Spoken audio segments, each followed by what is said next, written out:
Salut tout le monde, on se retrouve pour le tuto d'un croissant. Alors vous aurez besoin de la pâte Sahara en numéro 70 et vous aurez aussi besoin de pastel sec, donc dans ces trois couleurs, je vous montre. Donc dans cette couleur là, et dans cette couleur là, donc des pastels secs, parce qu'on dit un pastel, donc voilà. Voilà, et donc avec, vous aurez besoin d'un pinceau et d'une lame, voilà. Et sinon, ah oui, si vous n'avez pas de pastel sec, vous prenez de la pâte ocre, mais c'est beaucoup mieux de prendre des pastels secs parce que ça fait un effet beaucoup plus réel et voilà, donc c'est mieux réussi après la création. Donc je vous conseille fortement, si vous en avez pas, je vous conseille fortement d'acheter des pastels secs. Voilà, c'est parti. Donc vous prenez votre pâte Sahara et vous allez en faire un triangle isocèle plat et long. Et ensuite, c'est très simple, hein, vous allez tout simplement rouler comme ça. Enfin, vous allez rouler quoi. Hop. Tuk, tuk, tuk, tuk, tuk. Voilà. Maintenant que vous avez roulé, ça fait quelque chose comme ça. Et vous allez donc le tordre un petit peu pour faire la forme de croissant. Voilà. Donc voilà, vous avez une forme de croissant. Moi d'ailleurs il est un peu sale, mais bon, c'est pas grave, c'est juste la trace des pastels. Donc voilà. Et maintenant, on va passer à l'effet cuit.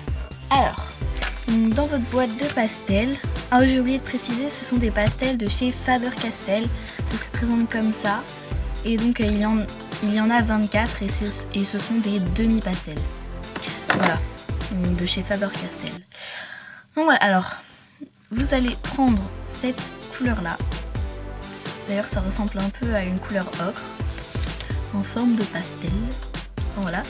Et avec le cutter, ou enfin une lame quoi, vous allez gratter pour mettre les petits pigments sur la table. Là.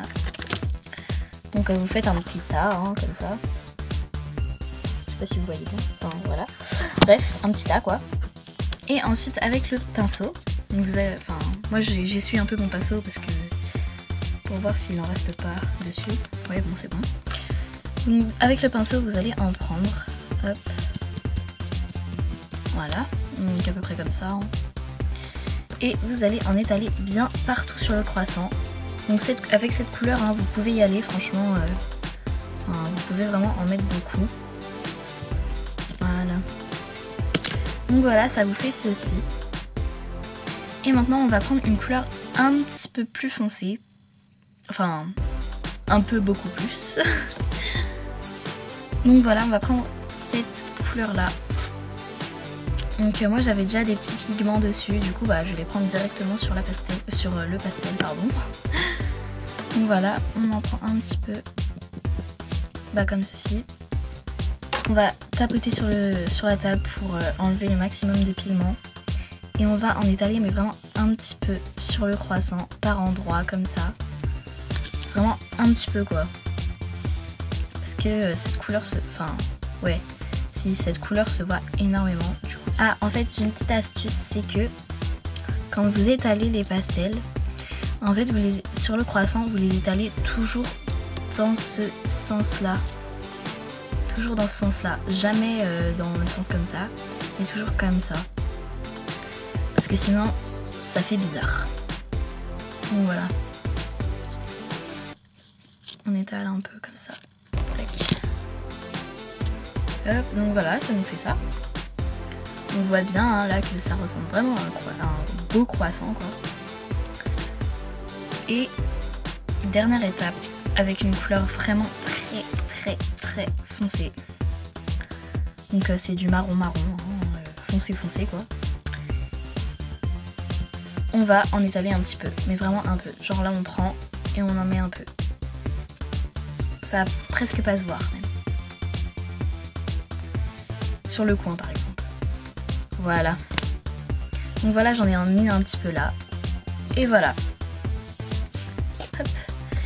Donc votre petit croissant est terminé. Bien voilà, ce tuto est terminé. j'espère qu'il vous a plu. Et je vous dis à bientôt pour une nouvelle vidéo. Bye bye.